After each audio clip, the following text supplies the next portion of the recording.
اور نظم پڑھتے تھے اور بادشاہ خوش ہو جاتے تھے اور خوش ہو کر گلے سے ہار نکال کر دے دیتے تھے، تو اسی کو تو قصیدہ کہتے ہیں۔ اور کسی خاص انسان، کسی خاص آدمی کے لیے تعریف کرنا، جیسے کوئی امیر زادہ ہے، کوئی امیر لوگ ہے، یا کوئی ایسے لوگ ہیں جو خاص لوگوں میں گنے جاتے ہیں، یا آپ لوگ عام طور سے آپ جانتے ہوں گے کہ شادی موقع سے یعنی صحرا پڑھنے والے کو بلاتے ہیں، اور وہ صحرا پڑھنے والے ہر ایک کا گھر کے فرد کا نام لے لے کر وہ صحرا پڑھتے ہیں، اسی کو تو قصیدہ کہتے ہیں۔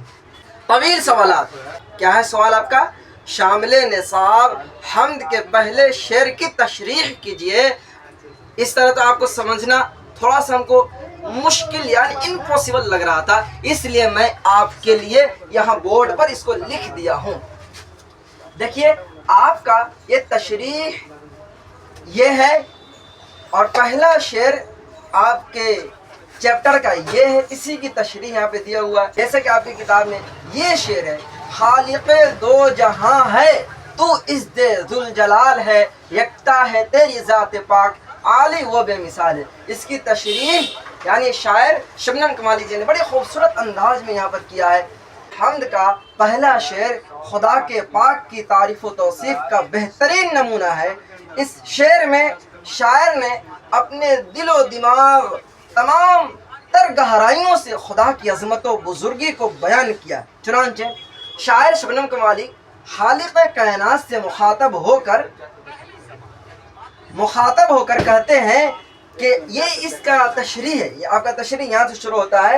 شاعر شبنم کمالی خالق کائنات سے مخاطب ہو کر کہتے ہیں کہ اے دنیا اور آخرت کے پیدا کرنے والے، آپ عظمت و جلال والے ہیں، آپ عزت پاک ہیں، آپ کی ذات پاک ازلی اور ابدی ہے، پوری کائنات میں یکتا ہیں، تمام مخلوقات ہیں، عالی و بے مثال ہے۔ یعنی آپ اللہ تبارک و تعالیٰ کی تعریف میں اپنی یعنی سوالوں کے جو سوال آئیں گے اس کے جواب میں آپ اس کو تھوڑا سا لمبا اس کو لکھ سکتے ہیں۔ اللہ تبارک و تعالیٰ کی تعریف و توصیف اس میں آسانی سے آپ کر سکتے ہیں، اور یہ آپ کہہ سکتے ہیں کہ شبنم کمالی جی نے اس شعر کا اس طرح تشریح کیا ہے۔ بات سمجھ میں آ گئی؟ چلیے دوسرے سوال کی طرف ہم لوگ چلتے ہیں۔ شبنم کمالی کی شاعرانہ خصوصیات بیان کیجئے۔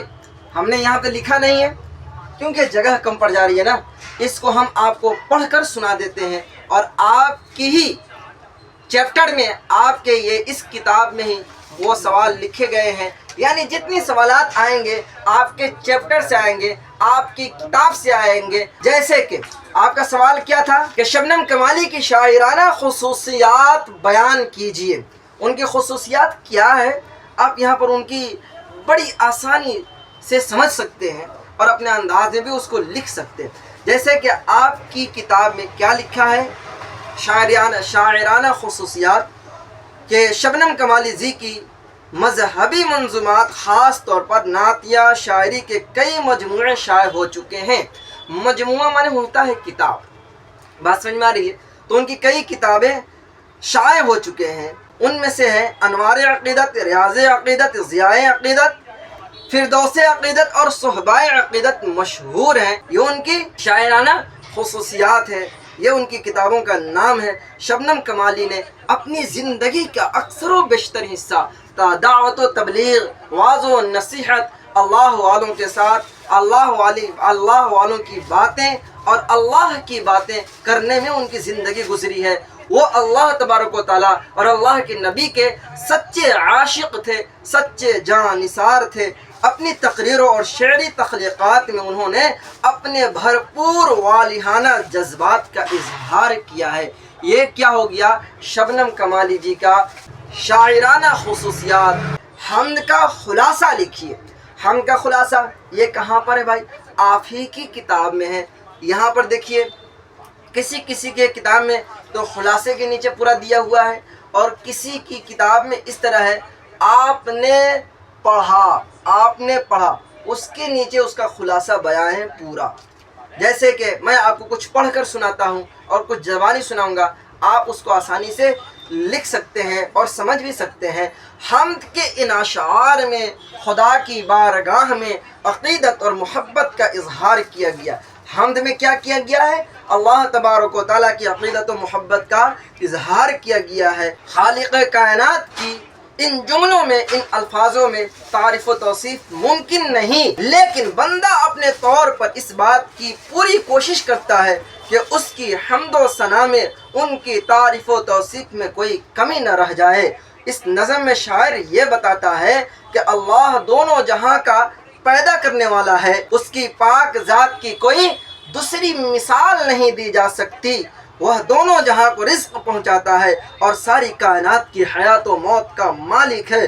پوری کائنات میں اسی کا جلوہ نظر آتا ہے، اسی کا حسن ہر طرف پھیلا ہوا ہے، اسی نے زندگی کا نظام مرتب کیا ہے۔ عقل والے لوگ اس کی ذات کو سمجھنے کی کوشش کرتے ہیں، لیکن یہ کام انسان کے حد سے باہر ہے۔ انسان کے بس کی بات نہیں ہے کہ اللہ کا دوسرا مثال ہو سکتا ہے، کہ اللہ کہاں تک ہے۔ یعنی کوئی انسان عقل لگانا چاہے تو وہ انسان کی حد سے باہر ہے۔ اگر لاکھوں لاکھ برس بھی خدا کی شان بیان کی جائے تو وہ بھی ناکافی ہوگی۔ کسی بندے پر اگر اس کی مہربانی کی نظر پڑ جائے تو وہ کامیاب ہو جاتا ہے۔ کسی بندے پر اللہ تبارک و تعالیٰ کی ایک نظر پڑ جائے مہربانی کی تو اس کا بیڑا پار ہو جاتا ہے، وہ فلاح یاب ہو جاتا ہے، وہ کامیاب ہو جاتا ہے۔ ہمیں اور آپ کو یہ ہمیشہ دعا مانگنی چاہیے کہ اللہ تبارک و تعالیٰ اپنی رحمتوں کی نظر ہمارے اوپر بنائے رکھے۔ اور اسی طرح سے آپ اس خلاصے کو اس انداز میں لکھ سکتے ہیں۔ اللہ تبارک و تعالیٰ کی اگر آپ کے سوال میں اس طرح کا لکھا ہو کہ حمد کا خلاصہ کیجئے، تو آپ آسانی سے اس طرح لکھ دیں کہ اس حمد کے اندر اللہ تبارک و تعالیٰ کی تعریف و توصیف بیان کی گئی ہے۔ اب پھر اس کے بعد تھوڑی سی بیان کیجئے کہ اللہ تبارک و تعالیٰ اس دونوں جہاں کا مالک ہے، دونوں جہاں کا خالق ہے، دونوں جہاں کے مخلوق کو رزق پہنچانے والا ہے۔ اللہ تبارک و تعالیٰ کو ہر چیز کی خبر ہے، حیات و موت کا مالک ہے، رزق کا مالک ہے، بارش کا مالک ہے۔ یعنی دنیا کے اندر جتنی چیزیں ہیں ہر ایک کا مالک کون ہے؟ اللہ تبارک و تعالیٰ مالک ہے۔ اس طرح آپ لکھ سکتے ہیں۔ اگر خلاصے اللہ تبارک و تعالیٰ کی تعریف و توصیف بیان کرنا ہے، آپ کی کتاب میں بس اتنے ہی سوالات ہیں اور ہم نے ٹوٹل آپ کے سامنے جواب رکھ دیا ہے۔ امید ہے کہ آپ کو پوری بات سمجھ میں آئی ہوگی، اور نہیں آئی ہوگی تو آپ کمنٹ کر لیجئے گا۔ اور کمنٹ اسی چیز کے لیے بنایا گیا ہے کہ آپ کے اندر کسی طرح کا سوال اٹھ رہا ہے، کسی طرح کی بات نہیں سمجھ میں آ رہی ہے، آپ فوری طور پر کمنٹ کیجئے، انشاءاللہ آپ کو اس کمنٹ کا جواب ملے گا۔ تو میں چلتا ہوں، اس ویڈیو میں بس اتنا ہی۔ چلیے اب میں چلتا ہوں، انشاءاللہ آپ سے اگلے چیپٹر میں ملتا ہوں۔ السلام علیکم۔